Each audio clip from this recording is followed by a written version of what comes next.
Ok. Est-ce que être en faveur d'un gouvernement élitiste est la même chose qu'être en faveur d'un gouvernement égalitaire?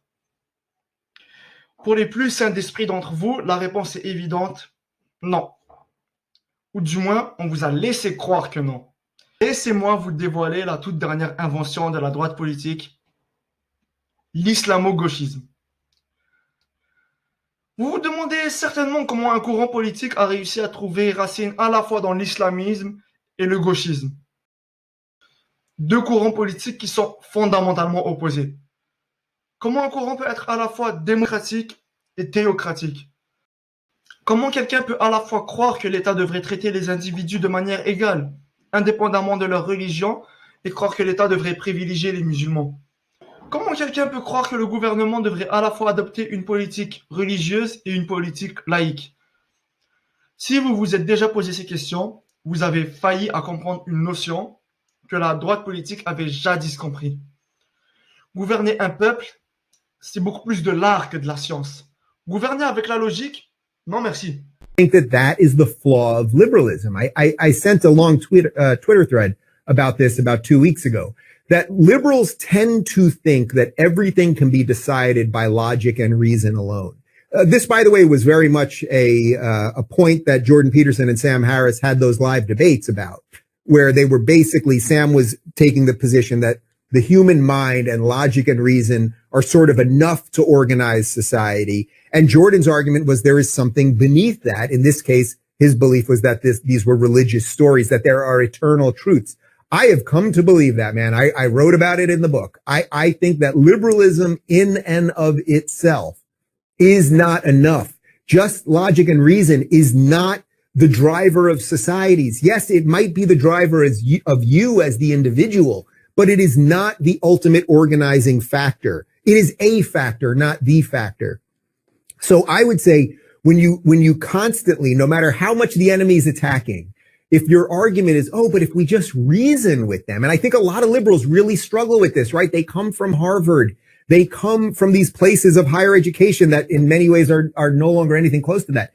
When they're confronted with it, it's such an affront to their worldview that logic and reason and science and math are all the things that you need. And I think there's something else that you need. I think that there is a bedrock of truth beneath us. I think our founders understood that, which is why we have God-given rights. They didn't give us the rights. The government did not make me free. God made me free. And we can have all sorts of debates about what that means, what the definition of God is and all of that. And believe me, I saw Jordan get asked this question a million times. But I think that has led liberalism into the sort of dead end that it feels that it's in right now. And it's why they have no moves against the woke.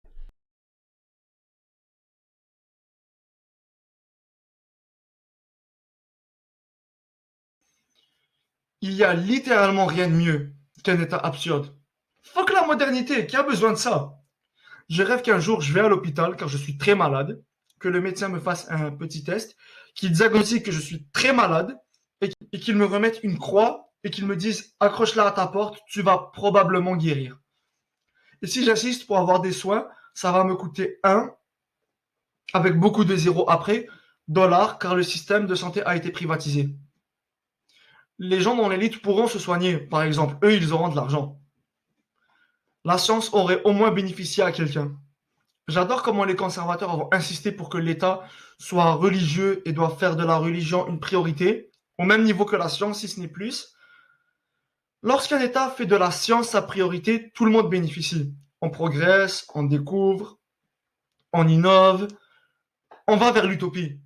Lorsque l'État fait de la religion sa priorité, hormis les chefs religieux, ça bénéficie qui? Peu importe, fuck la logique, je suppose. Alors, dans un élan désespéré de retourner à la tradition, la droite politique occidentale a pris deux choses qu'elle n'aime pas, à savoir le gauchisme et l'islamisme. Et j'essaye de l'humaniser en disant islamisme, car entre vous et moi, on sait juste qu'elle n'aime pas l'islam et les musulmans. Donc, elle a pris l'islamisme et le gauchisme et a créé l'islamo-gauchisme. Un terme qui est usé à tort et à travers dans les débats et qui ne veut strictement rien dire. Je pense que le but de cette terminologie est de montrer une certaine collaboration entre les islamistes et les gauchistes. Le système ouvertement droitard dans lequel on vit pointe du doigt les gauchistes et dit qu'ils collaborent avec les islamistes. Parce que vous savez, nous, dirigeants de droite, dirigeants droitards que nous sommes, on a seulement favorisé à leur émergence avec nos politiques, mais on ne collabore pas. Je sais que j'ai passé les premières minutes de cette vidéo à chier sur la droite. Regardez, je n'ai pas toujours été comme ça. Croyez-le ou non, j'avais jadis postulé pour être candidat dans le Parti conservateur du Canada. Il y a littéralement rien de plus satisfaisant qu'être un politicien de droite. Vous demandez aux gens de régler leurs problèmes par eux-mêmes, une fois au pouvoir, créer les criminels et ensuite les anéantir, et réussir à faire croire au peuple que je suis un héros. Ma candidature avait été refusée. Je l'ai vraiment mal pris. Depuis ce jour, je suis dans l'opposition. Et vous venez à la conclusion logique que je suis motivé par la mauvaise foi. C'est vrai que les conservateurs ont tendance à être marginalisés dans les milieux progressistes. Ça, c'est désolant. Il ne faut jamais marginaliser qui que ce soit à cause de sa ligne politique. Ce qui me perturbe encore plus, c'est de voir les conservateurs penser sincèrement qu'ils sont rejetés par les progressistes car ils sont cool ou car ils sont edgy. Lorsque tu appelles au retour à la tradition et tu supportes des politiques qui ont factuellement maximisé la souffrance humaine, tu n'es pas rejeté car t'es edgy, non. T'es rejeté car t'es un putain d'imbécile. Absurdité à part, on va parler de quelque chose qui est objectivement logique et scientifique, le Journal de Montréal. Il a récemment adressé la controverse massive et nullement nécessaire de M. Patate. Pas une, pas deux, pas trois, mais 4 fois.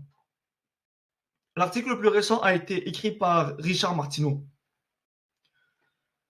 Richard Martineau n'est pas quelqu'un que je prends habituellement au sérieux. Bonjour. Toi qui m'écoutes à la maison, j'aimerais te parler de mon coin de pays. Ça s'appelait le Québec, mais depuis quelques jours, ça s'appelle Santa Banana. Et à Santa Banana, les choses roulent comme sur des roulettes. Regardez bien ça. Néanmoins, ça ne change pas qu'il a fait quelque chose de vraiment cool au début de son article. Je vais lire et je reviens commenter après cela. Résumons. En Chine, le régime fout les musulmans dans des camps de concentration, fait disparaître les sonneurs d'alerte et réprime le mouvement pro-démocratie à Hong Kong. En Russie, le président jette ses adversaires politiques en prison et fait assassiner les journalistes qui le critiquent. En Arabie Saoudite, le prince héritier commande l'assassinat et le démembrement d'un journaliste.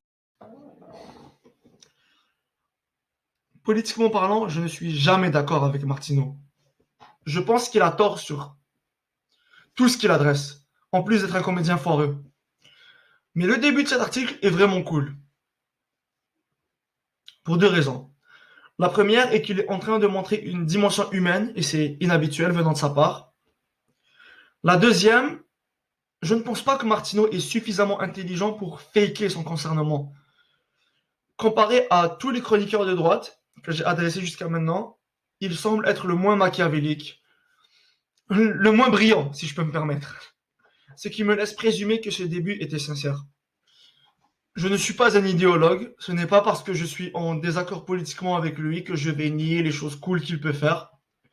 Ce n'est pas parce que je me range au centre gauche du spectre politique et que lui se range sur la droite que je vais dire non Richard, lorsque dit par un droitard, je refuse de croire qu'en Russie le président jette ses adversaires politiques en prison et fait assassiner les journalistes qui le critiquent. De plus, il a soigné son écriture. Le style d'écriture de Martineau est habituellement très cru, pas raffiné. C'est hideux à lire. Vous passez plus de temps à rectifier son français qu'à voir où il veut en venir. Mais cette fois, c'était pas pire. Alors que j'ai commencé à avoir espoir en lui, à avoir espoir en l'humanité, à voir la lumière au bout du tunnel, il a écrit ça. Et en Occident, on s'en prend à Monsieur Patate. Richard, pourquoi? Prenez le dos au monde. Je caricature, mais à peine. Vous caricaturez et en tabarnak. Pendant que dans certaines parties du monde, des dictateurs sans foi ni loi ne reculent devant aucune exaction pour consolider leur pouvoir et étouffer la liberté d'expression, meurtre, arrestation, arbitraire, torture et même génocide.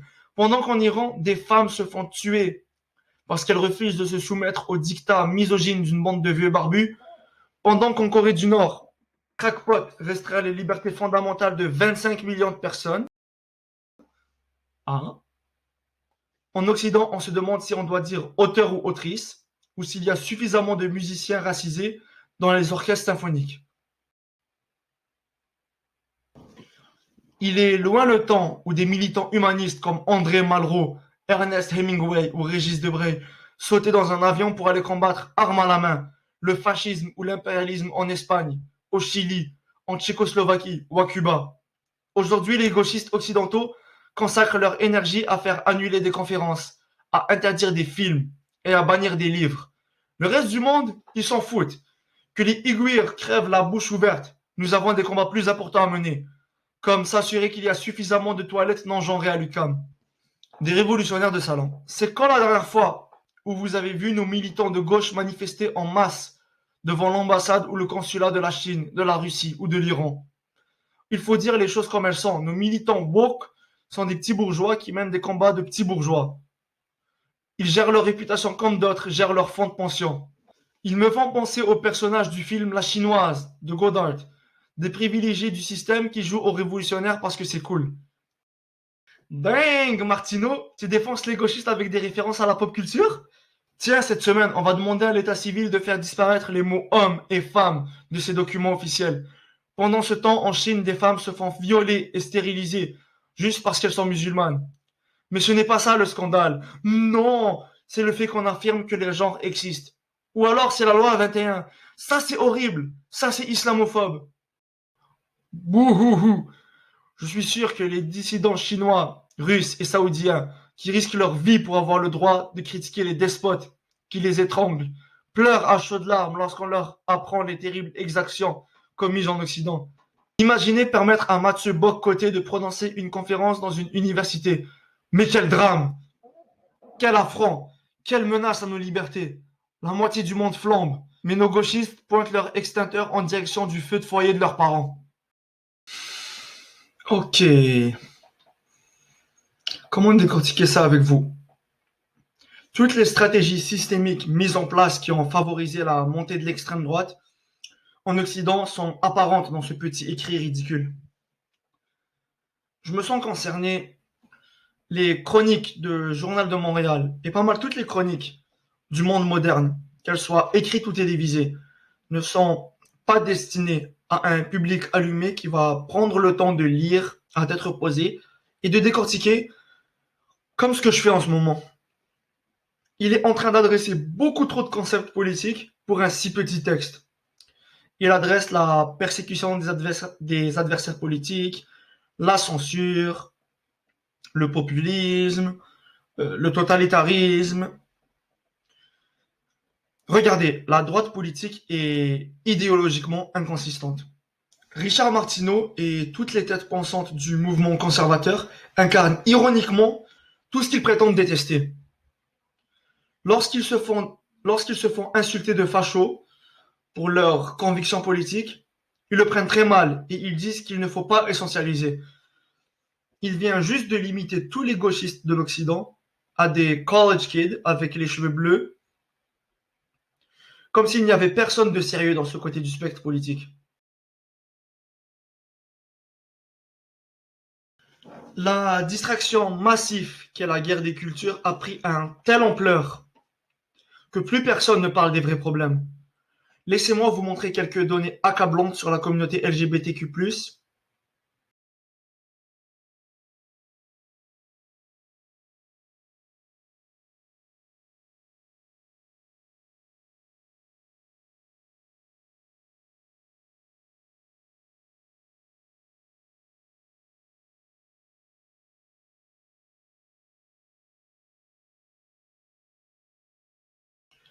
L'instauration de la langue inclusive, les toilettes non genrées, et j'en passe, sont des projets politiques populistes et très peu coûteux. Et le gouvernement va toujours opter pour des solutions similaires. Lorsque je pense à mettre un terme au calvaire de la communauté LGBTQ+, je pense à un meilleur système de santé, car ils sont très susceptibles à contracter des ITS. Je pense à la marginalisation qu'ils peuvent subir au quotidien et la marginalisation qu'ils se font subir entre eux, comme le regard dégradant qu'ont les homosexuels sur les bisexuels. À éradiquer le quartier gay, car ça n'a rien de fier et ça ne relève nullement de la diversité. La diversité est un euphémisme. C'est une manière très soft de dire ghettoisation. On enferme des gens de la même ethnie, même religion, même orientation sexuelle et qui ont relativement le même revenu dans un quartier. Ils ne se croisent jamais et les médias les bombardent de peur. La diversité est ce qui a favorisé l'attention dans la société. Voilà à quoi je pense quand je pense à aider la communauté LGBTQ+. Je ne pense pas à la Gay Pride, une fête commerciale qui, à travers l'Occident, a seulement permis à ces régimes d'oppression d'empêcher de l'argent. Ils vont acheter des armes avec la taxation sur les vêtements et les drapeaux multicolores qui seront vendus ce jour-là. Richard Martineau dit que la gauche occidentale n'est jamais allée devant le Parlement de Russie, Chine ou Arabie Saoudite pour protester leur cruauté. Allez sur les réseaux sociaux, tout ce que Martineau a cité, la persécution des opposants politiques dans ces pays, etc., a été discuté exclusivement dans le YouTube de gauche. On discute des façons de faire pression, on fait signer et circuler des pétitions sur Facebook. Du côté droit des réseaux sociaux, on fait signer des pétitions pour autoriser le port d'armes à feu. On fait signer des pétitions pour privatiser le système de santé. Sur YouTube, les droitards s'intéressent seulement à des débats futiles comme les toilettes genrées. Et je comprends, ils craignent pour l'objectivité. Objectivement parlant, il n'existe que deux genres. La plupart de la politique conservatrice, si ce n'est l'entièreté, a trouvé racine dans la subjectivité. Pourquoi les valeurs X sont meilleures que les valeurs Y? Pourquoi l'État devrait favoriser la religion X sur la religion Y? Pourquoi les gens nés sur le territoire X sont systématiquement meilleurs que ceux nés sur le territoire Y? Pour le côté extrême, pourquoi ethnie X est systématiquement meilleure que ethnie Y? Il n'y a aucune objectivité derrière cela, il y a juste de la spéculation. Lorsqu'on montre une telle résistance au mariage gay, une politique qui n'impacte littéralement personne, parce qu'avant de prendre sa décision, le chef d'État a consulté un homme qui parle au ciel. Et lorsque vous avez cru avoir tout vu, le ciel lui parle et lui a dit que c'est un péché. Regardez, traditionnellement parlant, on appelle ça un homme religieux. Scientifiquement parlant, on appelle ça un malade mental. Laissez-moi vous donner un conseil venant de la part de quelqu'un qui croit en Dieu. Lorsque vous parlez à Dieu, vous l'implorez dans vos prières, vous êtes croyant. Lorsque Dieu vous parle, allez chercher de l'aide. Il a parlé de Mathieu Bocoté, le définitivement trop censuré Mathieu Bocoté. Journal de Montréal est un journal qui capitalise sur la débilité perçue et vraiment réelle de son audience. La censure est une action gouvernementale.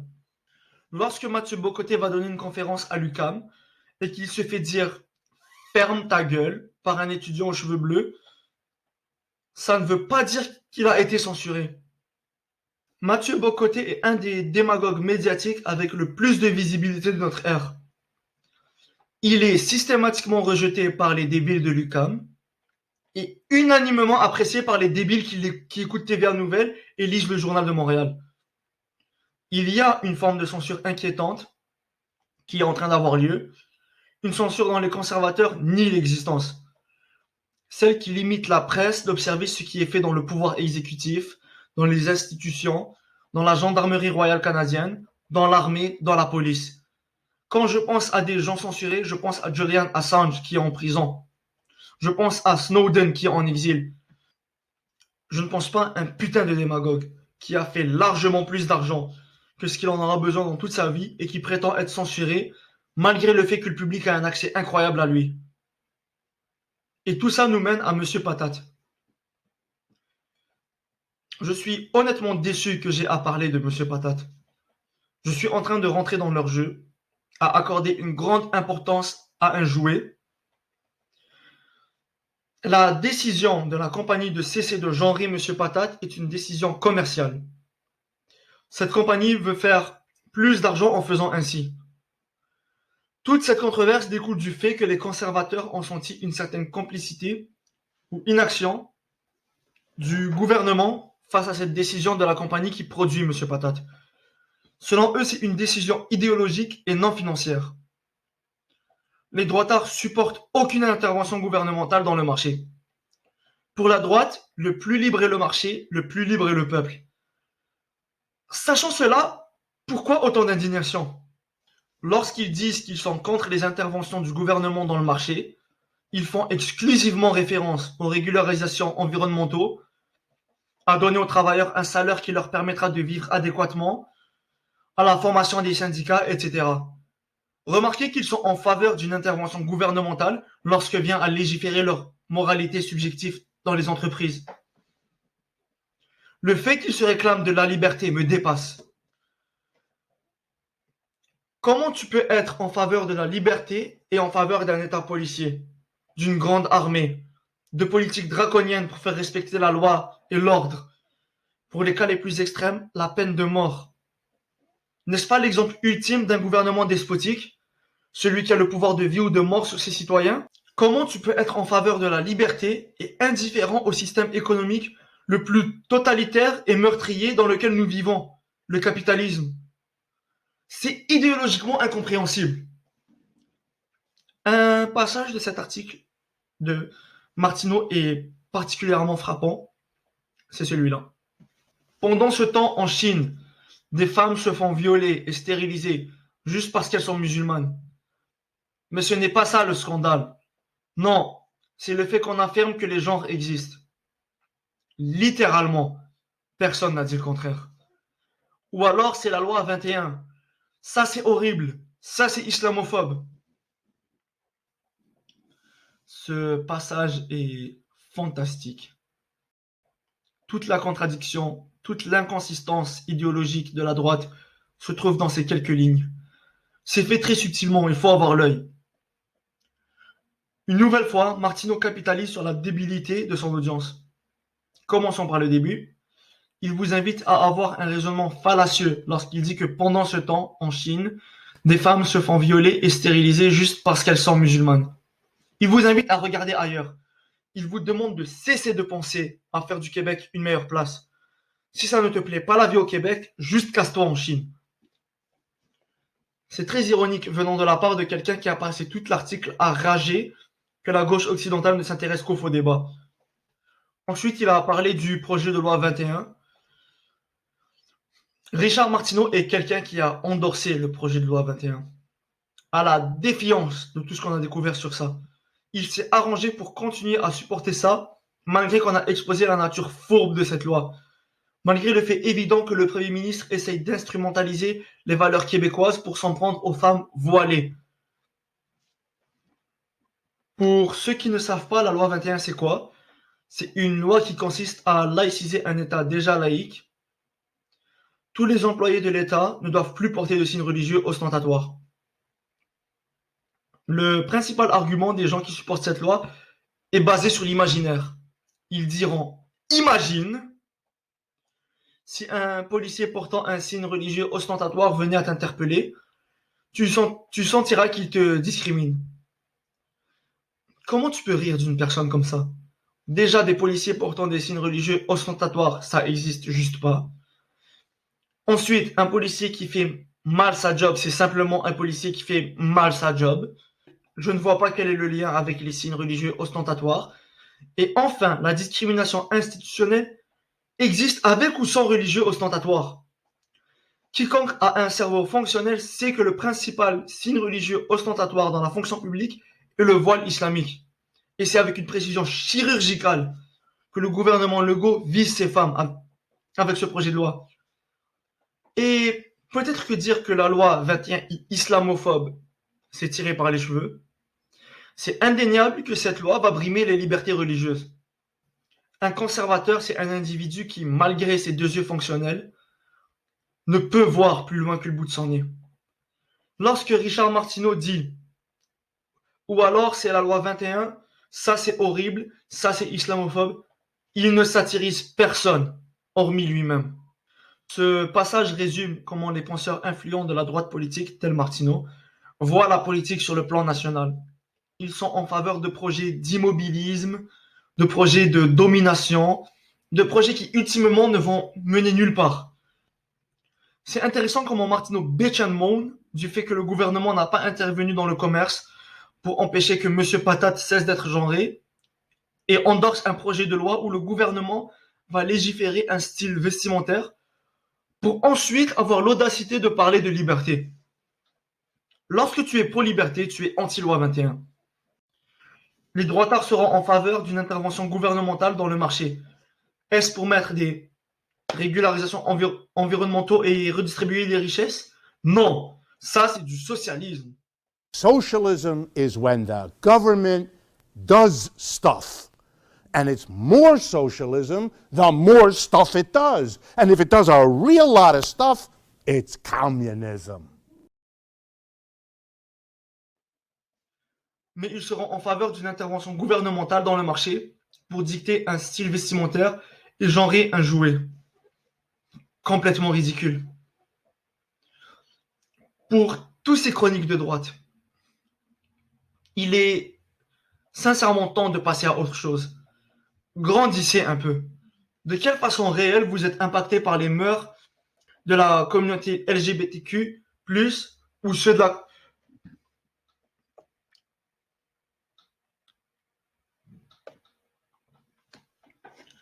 De quelle façon réelle vous êtes impacté par les mœurs de la communauté LGBTQ+, ou ceux de la communauté musulmane? Ils diront, oui, mais ils menacent notre culture. À ce rythme, notre culture risque de disparaître. Ceci est un mensonge qui est dit depuis probablement la révolution industrielle, perpétué par des gens comme Martineau qui sont payés par des multimillionnaires pour le faire. C'est un argument fasciste, ne tombez pas dans le piège. Le but de ce mensonge est de vous distraire de la vraie source de vos malheurs. Le but est de vous faire croire que vous, les citoyens réguliers, et l'élite de ce pays partagez un but commun, protéger la culture. Et c'est accentué lorsque vous voyez dans les médias à quel point on accorde de l'importance à la guerre des cultures. Si ces gens réussissent à vous convaincre, s'ils réussissent à vous convaincre que vous et les élites de ce pays partagez un but, vous ne penseriez pas que ça est anormal.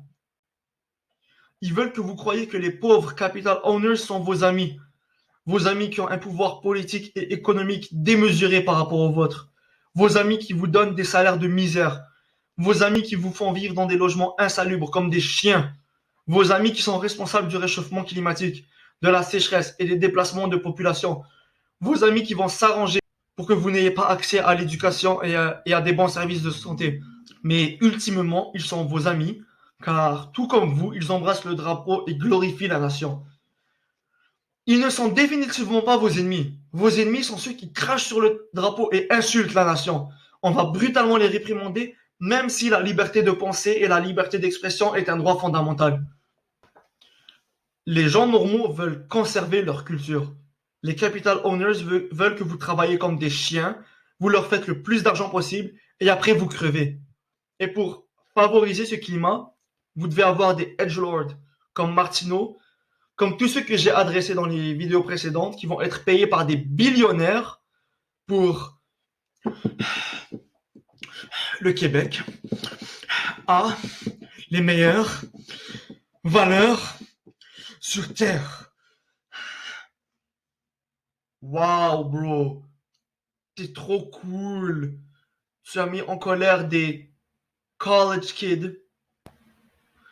Dire que le Québec a les meilleures valeurs, c'est juste pas ce qui est dit depuis la nuit des temps. Un mythe fondateur sur lequel cette nation est fondée. Toute la carrière de ces gens repose à antagoniser avec des jeunes. Aucun des chroniqueurs de droite en Occident n'est à prendre au sérieux, à la probable exception d'Éric Zemmour. Lorsqu'on prétend aimer parler de sujets sérieux, on parle des fucking sujets sérieux. On n'écrit pas un article intégral pour s'indigner du fait que Monsieur Patate, un putain de jouet, ne va plus être genré. on est dans un cercle vicieux où un groupe va agir et l'autre va réagir et ça en finit plus et plus personne ne parle de sujets sérieux. Je m'inquiète quant à la démographie des lecteurs du Journal de Montréal. Cette merde, ça résonne pas avec les gens normaux, stables émotionnellement. Ça résonne avec des boomers qui ont le cerveau qui ne marche pas, ou des gens qui sont en campagne. Hey Ginette, t'as-tu vu ce qui se passe à Montréal? Ils sont envahis par une race d'extraterrestres, les Arabes. Et si ça venait à résonner avec des gens qui sont dans ma tranche d'âge, ça va résonner avec ceux qui sont à minuit moins 5 de se suicider, qui pensent n'avoir plus de bonnes raisons de vivre, alors ils cherchent une bonne raison de mourir. Et encore plus accablant, les idées de droite résonnent de plus en plus avec les jeunes et mon petit doigt me dit qu'ils sont le public visé. N'oubliez pas qu'un jeune est très vulnérable face à la propagande. Il n'a pas tendance à avoir l'esprit critique. Il est incapable de nuancer sa vision du monde. Il est plus émotionnel que rationnel. Il accepte aveuglément tout ce que leur dit l'autorité. Leur cerveau leur permet pas de ne pas être ainsi. Dans un temps où la polarisation médiatique est sans précédent, où il y a repli communautaire, où on rejette systématiquement ceux qui diffèrent de nous, leur dire depuis leur jeune âge que leur personnalité doit faire rotation autour des valeurs de l'État qui gouverne le territoire, qui se trouve entre les frontières dans lesquelles ils sont nés, est non seulement complètement ridicule, mais c'est aussi dangereux, voire mortel. Rendus à l'âge adulte, ils n'auraient pas développé l'esprit critique, n'auraient jamais exploré d'autres perspectives, et vont persécuter ceux qui ont eu l'audacité de le faire, car c'est de la traîtrise. Si d'ici 5 ans, un groupe terroriste de néo-nazis ou de suprémacistes blancs se manifeste au Québec, je ne serais même pas surpris. D'où l'acharnement sur les universités. Vous ne vous êtes jamais demandé pourquoi ils essayent coûte que coûte de vous faire associer une place d'études supérieures au décadentisme? Est-ce peut-être parce que dans les universités on poursuit des études qu'ils ne veulent pas que vous poursuiviez? Dans les universités on a des vérités et des données sur la société qu'ils ne veulent pas que vous sachiez? Est-ce parce que dans les universités on vous invite à vous détacher de votre biais nationaliste, traditionnel ou religieux lorsque vous percevez le monde et que ces gens-là vous invitent à aveuglément accepter l'autorité de votre pays? Ils vous demandent à percevoir le monde exclusivement à travers un regard nationaliste, religieux ou traditionnel. Quand le terme progressiste, qui se définit par quelqu'un qui aime le progrès, qui veut aller de l'avant, est dit péjorativement, on est intéressé à retourner au Moyen-Âge. Et on est déjà retourné au Moyen-Âge, avec une noblesse au sommet composée d'un petit groupe de gens qui détiennent la vaste majorité de la richesse de cette planète, avec les conflits armés perpétuels, la famine, la maladie. De quelle manière notre temps est différent des temps médiévaux, si ce n'est que dans les temps médiévaux, les paysages étaient ruraux, maintenant les paysages sont urbains. Monsieur Patate. On vit dans une réalité fasciste où l'intelligent est celui qui dit que 1 + 1 = 2.